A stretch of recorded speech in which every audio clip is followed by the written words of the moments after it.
Hello friends, good evening. Welcome back to my channel Rupayu vlog. घर का situation उतना अच्छा नहीं है क्योंकि इनकी तबीयत सच में अभी भी उतनी ठीक नहीं हुई है। तो वैसे मैंने कोई शूट नहीं किया। शूट इसलिए नहीं किया क्योंकि मैं भी आज लेट ही उठी थी। मैं उठी अराउंड 9 बजे के करीब। 9 बजे के करीब उठने के बाद मैंने इनको बोला कि आप कल शाम से सोए हैं। मतलब कल शाम के 5 बजे से वो जो सो के मतलब सो के उन्होंने सारा दिन कटाया। तबीयत ठीक नहीं, आई कैन अंडरस्टैंड। मैं ये नहीं बोल रही, मेरे बोलने का मतलब था कि आप अभी थोड़ा उठो, थोड़ा सा बाहर बैठो, थोड़ा सा टीवी देखो तो आपका मूड ठीक होगा, आपका तबीयत ठीक होगा थोड़ा बहुत। But he is very weak. और व्हाट टू से, मैं क्या बोलूँ। फिर उसके बाद मुझे आज बहुत ज़्यादा नॉनवेज खाने का मन कर रहा था। मुझे मन कर रहा था कि थोड़ा सा चिकन या मटन खाने का मन कर रहा था। तो मैं इनको बोल भी नहीं पा रही थी क्योंकि लेके कैसे आएंगे, और किसको ही बोलूँ कि मुझे चिकन खाने का मन कर रहा है। बट फिर उसके बाद आप विश्वास नहीं करेंगे, इन्होंने कहा कि और कुछ दिन रुक जाओ, 1 वीक रुक जाओ, फिर मैं ठीक हो जाऊँगा तो मैं लेके आ जाऊँगा। एंड यू वोंट बिलीव कि मतलब मुझे ना किसी को मतलब ऐसे बोलना कि मुझे मन कर रहा है आप लेके आ जाइए, या किसी को भी बोलना कि आप बना के मुझे एटलीस्ट दे दीजिए, मुझे ना ये चीज़ में ना बहुत शर्म आता है, बहुत हेजिटेशन होता है। इससे पहले कि कुछ सोचते मैंने सब्जी वब्जी काटा, मैंने सोचा कि थोड़ा बहुत कुछ बना लूँगी। दाल और सब्जी तो बनाना ही है क्योंकि इनको तो देना ही है, दाल सब्जी बना के। तो फ्रिज में बीन्स रखा हुआ था, बीन्स आलू फ्राई करूँगी सोचा था, और एक बैंगन रखा हुआ था। बैंगन का क्वालिटी अच्छा था, बीज भी नहीं था। तो मैंने सोचा था इस बैंगन को जला के इसका भरता करूँगी और दाल करूँगी, छिलका वाला मसूर दाल करूँगी। इतना तो मैंने सोचा हुआ था। कुकिंग कर मतलब अरेंजमेंट करते करते वी आर भैया आप सबको पता है, वी आर भैया का मैसेज इनके पास आया कि आपको कुछ खाने का मन कर रहा है तो बताइए। इनके पास आया, चिकन या मटन या जो भी आपको खाने का मन कर रहा है बताइए, बना के लाता हूँ। इन्होंने मुझे कहा कि तुम कुछ खाओगी। मैंने कहा मैं ना भी नहीं कर पा रही हूँ, ना ही मैं हाँ बोल पा रही हूँ। मतलब उस टाइम ना बहुत अजीब सा सिचुएशन हो गया। I am like puzzled that time. तो मैंने इनको कहा कि अगर भैया अपने लिए बना रहे होंगे तो मुझे थोड़ा सा मतलब टेस्ट कराने के लिए, या ऐसे। फिर ना एक्चुअली हमारे घर से भैया का घर थोड़ा सा दूर है, किलोमीटर्स में तो मैं बहुत मतलब इतना मुझे किलोमीटर्स का पता नहीं चलता कितना। अगर मैं गलत नहीं हूँ तो 4-5 किलोमीटर ऐसा होगा कि भैया को और हमारे घर के बीच में डिस्टेंस है। तो बारिश भी पड़ रहा है, भैया बनाएंगे फिर लेके आएंगे ना, थोड़ा सा हेजिटेशन हो रहा था, इनको भी थोड़ा हेजिटेशन हो रहा था। बट क्योंकि दोस्ती उतनी है कि बोल भी सकते हैं, तो फिर इन्होंने कहा ठीक है तुम चिकन ही बना लो, बना के तुम लेके आना। तो फिर भैया ने कहा बिरयानी खाना है क्या, तो बिरयानी के लिए कौन मना करेगा। मैंने सुना तो मुझे इतनी खुशी हुई क्योंकि खुद के हाथ का बिरयानी तो मैंने बहुत खाया है, और खुद के अलावा अगर मैंने किसी के हाथ का बिरयानी मुझे बहुत ज़्यादा पसंद है यहाँ पे, वो वी आर भैया है। और बाकी तो सिटी में तो दुकान है ही। तो फिर मैं भी खुश हो गई, मैंने कहा कि ठीक है चलो। तो फिर मैंने सुबह से उतना शूट नहीं किया था क्यों ना बहुत हौच पौच हो रखा था। क्योंकि फिर 9 बजे उठी, इनको फिर मैंने ब्रेड गरम करके दिया और चाय बना के दिया तुलसी पत्ता अदरक का, उन्होंने वो खाया। वो खा के ना फिर देखो घर का काम तो बहुत ज़्यादा ही रहता है, झाड़ू पोछा, घर को अरेंज करना, बर्तन धोना, फिर कपड़े। अभी आपको कपड़े दिख रहे होंगे, देखिए कपड़े तो हर दिन का ही रहता है। तो फिर ये सब करते करते 11:30 बज गया, 11:30 या पौने 12 ऐसा ही था कि इसी टाइम मैं भी खाना बनाने के लिए चली गई, नहा के पूजा करके। फिर मैंने, इन्होंने भी वी आर भैया को बोला, एक्चुअली भैया को बोला ही हमने 12 बजे के बाद इन्फॉर्म किया, तो 12 बजे के बाद ही भैया जाके चिकन अपने घर में लेके आए बनाए। तो ऑब्वियसली मुझे पता है ना चिकन बिरयानी खाने में जितना टेस्टी लगता है और जितना इजीली हम खा लेते हैं, बनता उतना इजीली नहीं है, उसका बहुत लेंदी प्रोसेस होता है। तो ये लेंदी प्रोसेस मैं जब बनाती हूँ 2 hours to 3 hours is maximum. तो 12 बजे के बाद हमने भैया को इन्फॉर्म किया, तो ऑब्वियसली उस जगह पे टाइम तो लगेगा ही ना, ये तो खुद का सोचने वाली बात है। तो फिर उसके बाद फिर मैंने दाल बना लिया, भरता बना लिया और बीन्स और आलू फ्राई कर लिया। फिर बज रहा था 1:30 हो रहा था, ये मुझे कहने लगी कि मुझे बहुत भूख लग रहा है क्योंकि एंटीबायोटिक्स खा रहे हैं तो गैस फॉर्म हो रहा है, तो उनको खाना खाना है। तो मैंने कहा चलो अब रोटी बना के देती हूँ, उनको रोटी ही खाना था। तो मैंने जल्दी जल्दी आटा गूंदा, आटा गूंद के मैंने इनको रोटी बना के, गरम गरम रोटी बना के मैंने इनको, सारा सब्जी तो बन गया था, दे दिया। और आयुष को भी मैंने 2 रोटी दे दिया।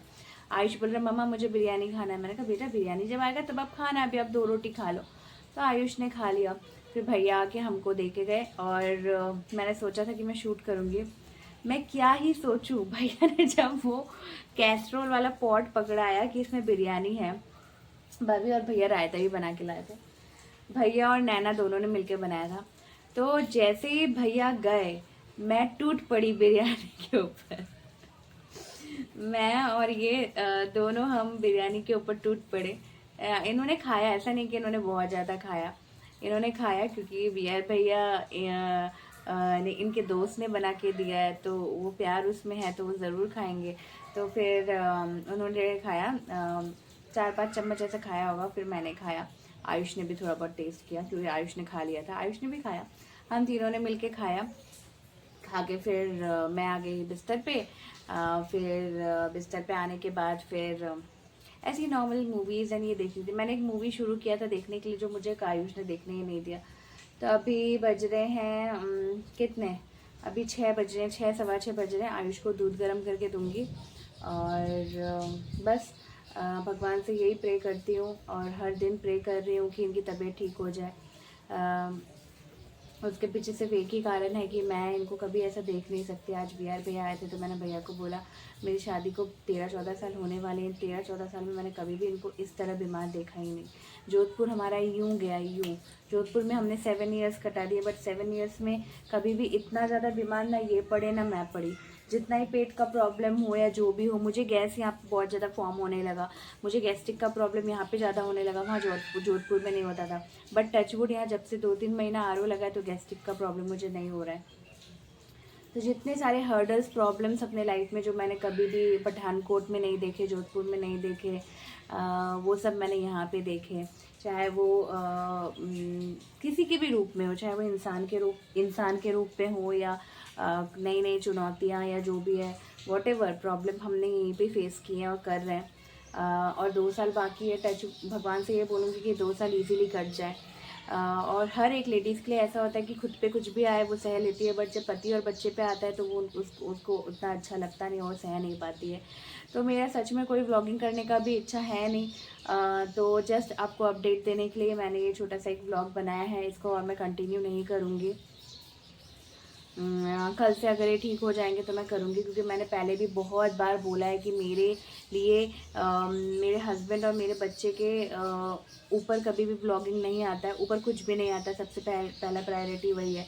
और ना अभी क्या है कि 1 महीना हो गया, बारिश हो रहा है, ना धूप है ना कुछ है, मतलब ठीक है हर चीज़। मुझे ऐसा लगता है कि बारिश हो, धूप हो, गर्मी हो, बरसात हो, ठंडी हो, सर्दी हो, वॉटेवर, वो एक हद तक अच्छा लगता है, उसके बाद ना कोई भी चीज़ अच्छा नहीं लगता है। हर एक चीज़ का पैरेलल बैलेंस होना चाहिए लाइफ में। चाहे वो धूप, आप बारिश करिए 1 वीक, आप 1 वीक धूप दीजिए, आप अगेन बारिश करिए, आप 1 महीने तक बारिश कर रहे हैं, बच्चे को स्कूल में जाने में प्रॉब्लम, हस्बैंड लोग को ऑफिस जाने में प्रॉब्लम, रेनकोट लेके जा रहे हैं, कभी भीग जा रहे हैं, मार्केट जाने में प्रॉब्लम, इतना कुछ प्रॉब्लम है। फिर ऊपर से मेरे घर का सिचुएशन ऐसा है कि इनकी तबीयत ठीक नहीं है, फिर इनकी तबीयत ठीक नहीं है और फिर मतलब मन भी नहीं करता कि एक रूम में वो पड़े हैं, फिर दूसरे रूम में मैं भी सब वॉल्यूम कम करके मोबाइल चलाती हूँ ताकि उनको डिस्टर्ब ना हो। आयुष भी कम वीडियो कर साउंड करके वीडियो या टीवी देखता है।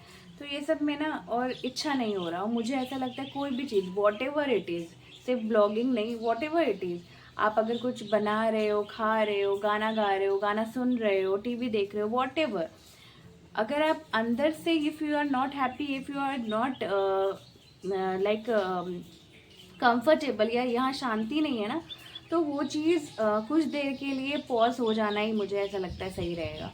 क्योंकि ज़बरदस्ती कोई भी चीज़ नहीं हो सकता और ज़बरदस्ती कभी खुशियाँ नहीं आती। तो ये जो व्लॉगिंग है ये मेरे हैप्पीनेस है, मेरी खुशी है। तो मैं जब खुश होंगी, जब घर का सिचुएशन ठीक होगा, सब कुछ ठीक होगा, तो मेरे अंदर से ये चीज़ें आएंगी और मैं भी खुशी खुशी आपको हर चीज़ें शेयर करूँगी। तो आपको भी देखने में, सुनने में, फील करने में अच्छा लगेगा। ना कि हर दिन मैं आऊँ वो सड़ा सा मुँह लेके कि आज इनकी तबीयत ठीक नहीं ठीक हुई, ये नहीं। इससे अच्छा कुछ टाइम के लिए पॉज ले लेना ही सही है।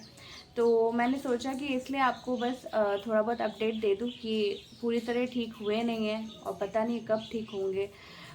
जब ये ठीक होंगे तो मैं ब्लॉगिंग कंटिन्यू करूँगी और तब तक के लिए मैं इस ब्लॉगिंग को रोक के रखती हूँ 2-3 दिन के लिए। आई होप ये जल्दी ठीक हो जाएंगे।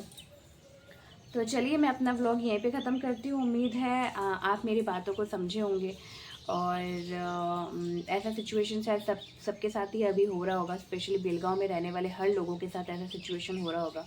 घर की ये कहानी हो गई है कि किसी एक को होता है तो सबको होता है। मुझे हो जाए कोई प्रॉब्लम नहीं है, बट आयुष तक ना हो, क्योंकि बच्चे को जब बुखार, फीवर, वायरल ये सब होता है तो बहुत ज़्यादा प्रॉब्लम, कष्ट वाली बात होती है। तो चलिए मैं यहीं पे ख़त्म करती हूँ। कब मिलूँगी, कल मिलूँगी या परसों मिलूँगी या 2 दिन बाद मिलूँगी या 1 हफ्ते बाद मिलूँगी, नहीं पता, पर जल्द मिलूँगी आपसे। अगर आपको मेरा व्लॉग अच्छा लग रहा होगा तो please do like, comment and subscribe. Bell icon को प्रेस करना भूलिएगा नहीं, इससे मेरे नोटिफिकेशंस आपको टाइम टू टाइम मिल जाएंगे। और अपना ख्याल रखिएगा, अपनों का ख्याल रखिएगा। Weather is really really really really really bad. और बस बाय। चलिए आपको मन खुश करने वाली कुछ चीज़ें दिखाती हूँ। जब मुझे बहुत ज़्यादा उदासी या मैं जब बहुत ज़्यादा अपसेट होती हूँ तो मैं अभी रिसेंटली मैंने इस चीज़ को देखा है। मतलब 1 वीक हो गया है मैं इस चीज़ को नोटिस कर रही हूँ कि यहाँ पे है। मैं आपको दिखाती हूँ। आपको यहाँ पे दिख रहा है चिड़िया का घोंसला? नहीं दिख रहा होगा। इतना सुंदर चिड़िया का घोंसला बना है। अब आपको दिख रहा होगा, दिख रहा है? टोटल कितने आप बता सकते हैं? टोटल 4 है। मेरा उंगली का है 1 और यहाँ पे 2, 2, 3 और ये रहा ऊपर, ये रहा ऊपर 4। दिख रहा है चिड़िया लटकते हुए? दिख रहा है ना? वो ये जो ऊपर है इसमें चिड़िया अंदर घुसी हुई है। आपको नहीं दिख रहा होगा। मैं इतना मेरा जितना जूम करने का कैपेसिटी मैं उतना कर रही हूँ। ये देखिए उसके अंदर चिड़िया है, दिख रहा होगा आपको शायद। एक उड़ के चला गया और एक है। और आप बिलीव नहीं करोगे, ये जो चिड़िया का जो घोंसला है ये दिख रहा है आपको, छोटे छोटे 2 निकल रहे हैं यहाँ से 1 मिनट, ये रे यहाँ से निकल रहे 2 और इनका कलर येलो कलर के हैं ये लोग। और इतना प्यारा लगता है मुझे। मैं जब भी शाम को, इस वक्त अभी तो शाम ही है, 6 बज रहे हैं, मैं यहाँ पे आके ना खड़ी हो जाती हूँ और मैं इनको देखती हूँ। इट्स लुकिंग सो पीसफुल, मैं बता नहीं सकती आपको। खुद ही ने घोंसला बनाया है और खुद ही रहते। ऑब्वियसली चिड़िया खुद का घोंसला खुद ही बनाते हैं, बट ये यूनिक सा घोंसला मैंने यहाँ पे देखा फर्स्ट टाइम। उड़ रही है चिड़िया, दिख रही है आपको येलो कलर की? देखिए दिख रही है ना आपको? उनके बॉडी का बाहर का कलर तो ब्राउन है, बट अंदर का कलर येलो है। तो चलिए अभी आपको मैं दूसरी कुछ चीज़ें भी दिखाती हूँ। जितना पार्सल आया था उसमें से सारे रिटर्न कर दिए मैंने, कुछ भी मैंने नहीं रखा। एक कुर्ती रखा था जो मेरी सिस्टर ने किया था, और अभी एक चीज़ आया था, मैंने मोजरी मंगाई थी, जूती। मेरे पास जूती नहीं था। जब भी मैं वहाँ रहती थी जोधपुर में तो हमेशा जूती मेरे पास रहता था, क्योंकि वहाँ पे जूती बहुत फेमस था। मैं वहाँ पे जूती ही पहनती थी। तो मैंने, आप मत सोचिए कि टेबल में, खाने के टेबल में मैंने जूती क्यों रखा है। नया है इसलिए मैंने दिखाने के लिए रखा है, यूज़ किया हुआ नहीं है। ये रहा दूसरा। तो बस आयुष अभी यहाँ पे मूवी देख रहा है।